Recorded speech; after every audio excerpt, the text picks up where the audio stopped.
Barbara Abel, Face to Face. Oui. C'est une exposition à voir à la Fondation Follon jusqu'au 2 mars. Et là, on revient sur une thématique qu'on aborde assez souvent dans ces émissions, c'est-à-dire l'art qu'on appelle outsider. Oui, l'art différent. C'est une exposition absolument magnifique que je vous invite vraiment à aller voir. Elle est époustouflante autant dans la simplicité du concept que dans le résultat. En fait, le principe est très simple. Ce sont 23 artistes différents. Donc, en fait, ce sont des artistes qui ont un handicap mental et certains ont même un handicap mental et un handicap physique. Et on leur a demandé de réaliser leur autoportrait. Ça, c'est la première étape. La deuxième étape, une fois que ça a été fait, une fois qu'ils ont tous réalisé leur autoportrait, deux photographes professionnels leur ont tiré le portrait, c'est-à-dire qu'ils les ont pris en photo, chacun individuellement, mais sans avoir vu l'autoportrait auparavant. Et puis, donc, pour cette exposition, on voit d'un côté la photo de l'artiste qui a été réalisé par les photographes professionnels et l'autoportrait. Et c'est absolument incroyable parce qu'on a vraiment l'impression d'une connivence, d'une complicité, d'une collaboration, alors que absolument pas. Ce qui est très intéressant parce que ça donne une confrontation entre, d'une part, la vision que l'artiste a de lui-même et puis la vision d'un autre artiste. C'est une confrontation entre une vision intérieure et extérieure. Et ça correspond ? Et c'est incroyable. Il y a des corrélations. On a vraiment l'impression que les deux œuvres d'art se sont inspirées l'une de l'autre. Si vous n'êtes pas convaincu, on a la preuve en images. On a un petit reportage signé Philippe Courtail et puis on en reparle juste après avec Barbara.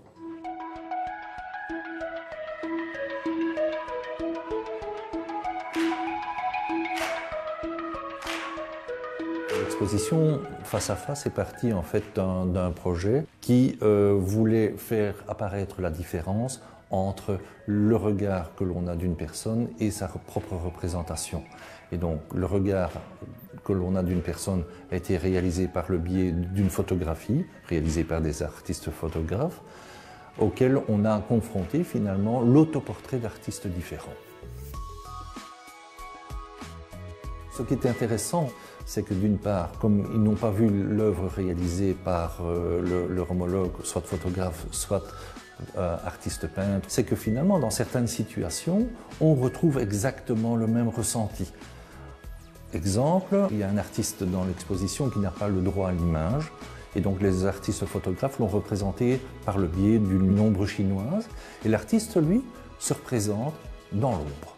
En fait, il se dessine en noir. Un autre exemple pour lequel la photo a été réalisée, et l'artiste, pour lui, est un aviateur. Et donc toutes les œuvres qu'il réalise sont au travers d'articles, de scènes de guerre, d'aviation. Et il a même poussé le vice, finalement, à représenter dans l'éclat de ses yeux des petits avions. Donc le thème principal de l'exposition, c'était l'acceptation du regard de l'autre. Il y a eu une affluence lors du vernissage, on parle de plus de 750 personnes, et en fait tout le monde est parti dans leur monde, dans ce qu'ils ont voulu représenter. Pour certains, c'était même très compliqué de comprendre. Mais ces artistes, en fait, nous ont transmis leurs émotions à un tel point que c'était excessivement troublant. Voilà, on parle de regard, on parle d'art différencié, et finalement, on peut remarquer que il y a parfois une telle connivence qu'il n'y a pas de différence finalement. Exactement. Dans le regard. Alors, bon, moi j'avais lu le dossier de presse avant d'aller voir l'expo, donc c'est vrai que j'arrivais avec cette sorte d'état d'esprit où, voilà, je vais trouver ça très beau, mais avec une certaine condescendance. Je vous le dis tout de suite, on arrive dans l'expo, cette condescendance fond comme neige au soleil, on est tout de suite touché par la beauté de l'œuvre. Alors, il y a le côté esthétique qui est propre à chacun, mais malgré ça, ce sont des artistes. Ils sont différents, ils ont un handicap, c'est sûr, mais ce sont des artistes. Ce ne sont pas des handicapés à qui on a demandé, voilà, de participer. Et il n'y a rien à faire. Il y a du talent, il y a une démarche artistique, il y a une technique, et ça se voit, ça se sent.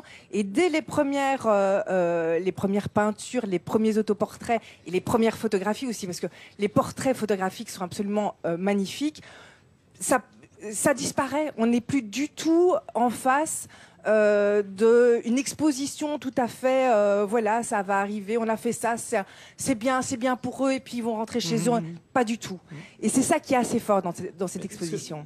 Ce qui me frappe aussi dans cette ressemblance entre les portraits photographiques et les autres, c'est que si c'était d'autres artistes à qui on fait le portrait et qui doivent faire leur autoportrait, on a souvent tendance à se représenter au mieux de soi-même. Oui, alors que là... Alors que ici, ils vont à un truc direct. Ils représentent ce qu'ils ont envie de représenter. Et ça ne les met peut-être pas en valeur. Ils s'en foutent, c'est pas grave. C'est ça qu'ils veulent montrer. Et là, c'est génial parce que du coup, on a des images magnifiques, quoi. Voilà, c'est à voir jusqu'au 2 mars, face to face, donc cette confrontation entre portraits dessinés, portraits peints et portraits photographiques. C'est à la Fondation Folon. Vous allez bien sûr sur notre site pour en savoir plus. Vous aurez tous les liens utiles pour trouver votre chemin pour aller voir cette exposition.